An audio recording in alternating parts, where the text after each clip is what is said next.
Before you watch this video, don't forget to subscribe my channel, The Credible Advice. अस्सलाम वालेकुम जी, मेरा नाम पेरा कामरान। आपको एक बार फिर से खुशामदीद कहती हूँ कोरू कंसल्टेंट के जानिब से। आपने मेरी पहली भी वीडियोस देखी होंगी। अभी रिसेंटली जो हमारा एक सेशन चला था पार्ट 1, पार्ट 2 और टिल पार्ट 3, 4 तक, तो वो भी आपने जाहिर सी बात देखा होगा। इससे पहले हमारे जो मैनेजिंग डायरेक्टर हैं उनके साथ मैंने एक वीडियो की थी, जो कि बहुत जो भी क्लाइंट्स के क्वेश्चंस होते हैं, क्यूरीज होती हैं, उसको लेकर हमने एक सेशन दिया था।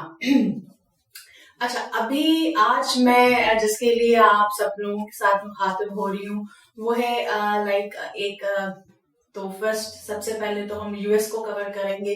उसके बाद मैं आपको बताऊंगी कि कनाडा को भी देखिए हम डील करते हैं और ऑस्ट्रेलिया को भी। तो सबसे पहले मैं आपको एक इंट्रोडक्शन दे रही हूँ, ठीक है, कि हम बेसिकली कोरू क्या है। देखिए, सबसे पहले तो कोरू जो है वो एक न्यूजीलैंड बेस्ड कंपनी थी पहले, ठीक है।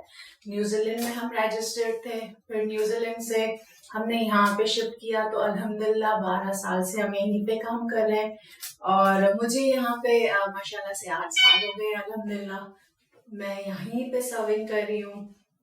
अच्छा, अब हम बात करें, देखें हम बहुत सारे ममालिक हैं, ठीक है।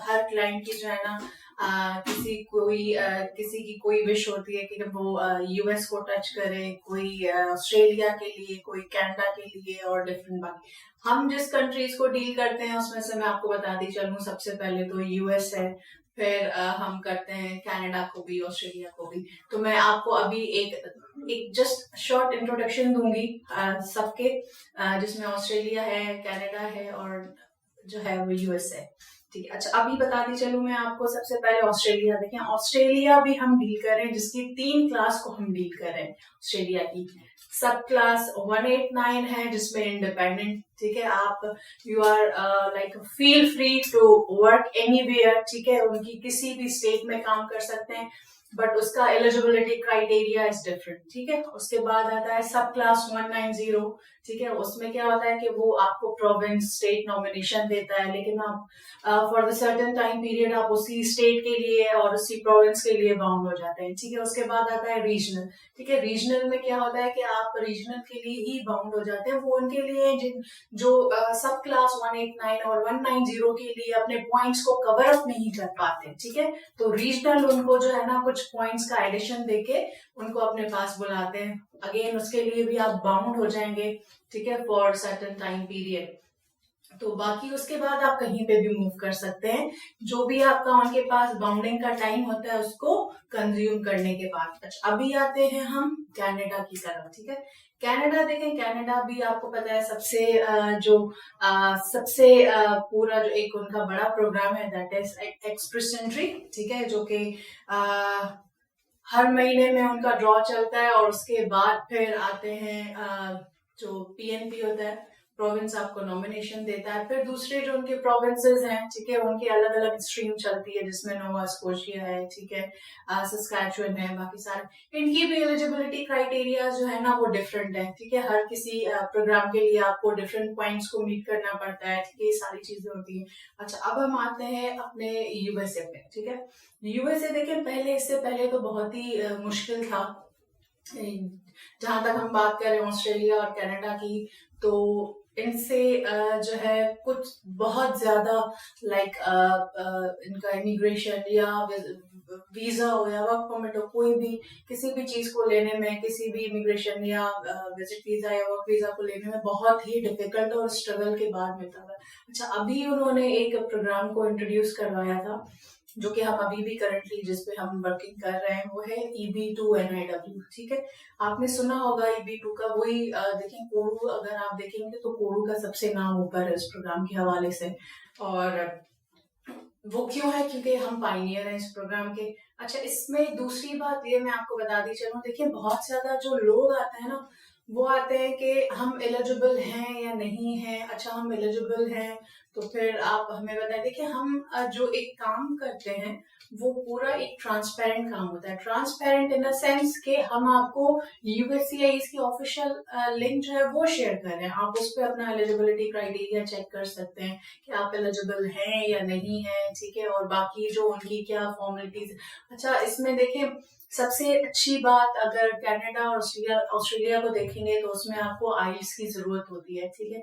इसमें आइल्स आपको चाहिए ही नहीं, ठीक है। जो उनको चीज चाहिए यूएस को, इस प्रोग्राम के हवाले से उन्होंने वो वहां पे मेंशन किया। बहुत ज्यादा लोग आते हैं, कहते हैं ऐसे कैसे हो सकता है कि आइल्स नहीं चाहिए, बैंक स्टेटमेंट नहीं चाहिए।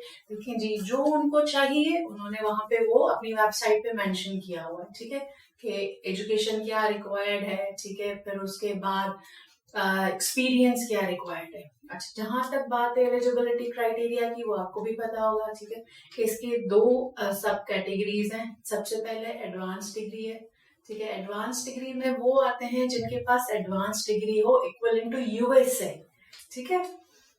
अगर यहाँ के, उसके बाद उन्होंने खुद ही कहा है कि अगर किसी के पास एडवांस डिग्री नहीं है, अगर वो बैचलर है उनके पास इक्वल टू यूएस है, तो वो भी एलिजिबल हो सकते हैं with post progressive 5 years of experience, ठीक है। तो अगर यहाँ की 16 years ऑफ एजुकेशन के साथ 5 साल का एक्सपीरियंस है पोस्ट, ठीक है, मतलब आप बैचलर्स के बाद का एक्सपीरियंस काउंट करेंगे तो आप एलिजिबल हैं, ठीक है।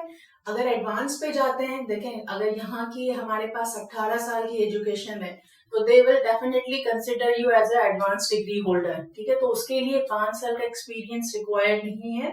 उसके लिए अगर आपके पास 3 साल का, ठीक है, या 3.5 years का एक्सपीरियंस है, so also that is eligible, ठीक है। उसके बाद इसकी जो दूसरी कैटेगरी है, that is exceptional ability in the field of science, arts and business.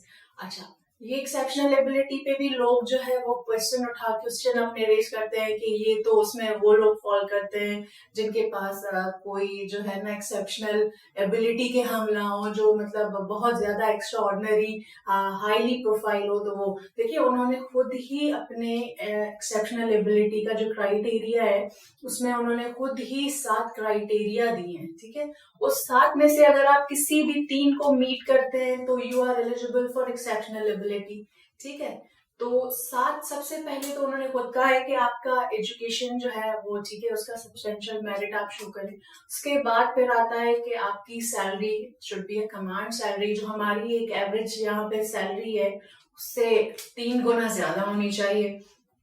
उसके बाद अगर आपके पास कंटिन्यूसली, ठीक है, फुल टाइम का 10 साल का एक्सपीरियंस है तो आप फिर उसमें भी फॉल करते हैं। उसके साथ साथ अगर आपके पास कोई भी प्रोफेशनल एसोसिएशन मेंबरशिप है तो उसको आप प्रूव करें। इसके साथ साथ अगर आप जो है कोई भी ऐसी जॉब है जो आपकी लाइसेंस बेस्ड जॉब है, लाइसेंस देखें यहाँ पे होती है, जैसे इंजीनियर के पास लाइसेंस होता है, फिर डॉक्टर्स आते हैं, फिर पायलट्स आते हैं, फिर फ्लाइट अटेंडेंट आते हैं, बहुत सारी ऐसी जॉब्स हैं, ठीक है। उसको देखेंगे तो उनका लाइसेंस भी, नर्सेज हैं जिसमें, तो ये लाइसेंस को प्रूव करें। इसके साथ साथ आपको रिकग्निशन लेटर चाहिए, रिकमेंडेशन लेटर चाहिए। उसके साथ लास्ट, अगर इन 6 में से हटके आप में कोई और एबिलिटी है जिसको आप प्रूव कर सके यूएससीआई के सामने, तो उसको आप एज एन एविडेंस पे यूज कर सकते हैं। ये मैंने आपको बता दिया, एक इंट्रोडक्शन दे दिया। अच्छा, बाकी देखें, इस वक्त हम जिस प्रोग्राम पे ज्यादा फोकस्ड है वो EB2 ही है। हम EB2, EB1 ए को भी हम डील कर रहे हैं माशाल्लाह से, ठीक है, जिसमें आपकी जो प्रोफाइल है वो, उसके भी 7 क्राइटेरिया हैं, लेकिन उसकी जो, जैसे मैंने आपको EB2 की एक्सेप्शनल एबिलिटी के जो बताया कि 3 फील्ड हैं, साइंस, आर्ट्स और बिजनेस। तो ऐसे ही EB1A की जो क्राइटेरिया, वो फील्ड्स हैं वो 5 हैं, ठीक है। साइंस, आर्ट्स और बिजनेस तो हो गए, उसके बाद एथलीट्स हैं और एजुकेशनिस्ट है, ठीक है। तो उसके 5 हैं। अगर इस 5 शोबों में आप कोई भी जो है वो एबिलिटी रखते हैं जिसको आप प्रूव कर सकें, ठीक है, नेशनल और इंटरनेशनल, तो फिर आप EB1A के लिए भी एलिजिबल होते हैं। ठीक है, तो ये सारी चीजें हैं। और बाकी आपको कोई भी डिटेल चाहिए, कोई भी आपका क्वेश्चन हो, क्यूरी हो, तो आप मुझसे जो है मेरे नंबर पे राब्ता कर सकते हैं। डिस्क्रिप्शन में मेरी सारी डिटेल्स मौजूद हैं। ठीक है, मैं यहाँ पे as a senior counsellor Pirha Kamran. ठीक है, आप किसी वक्त भी मुझसे राब्ता कर सकते हैं, आप डायरेक्ट कॉल या व्हाट्सएप पे। ठीक है, thank you so much. I hope you liked this video. If you did, don't forget to subscribe.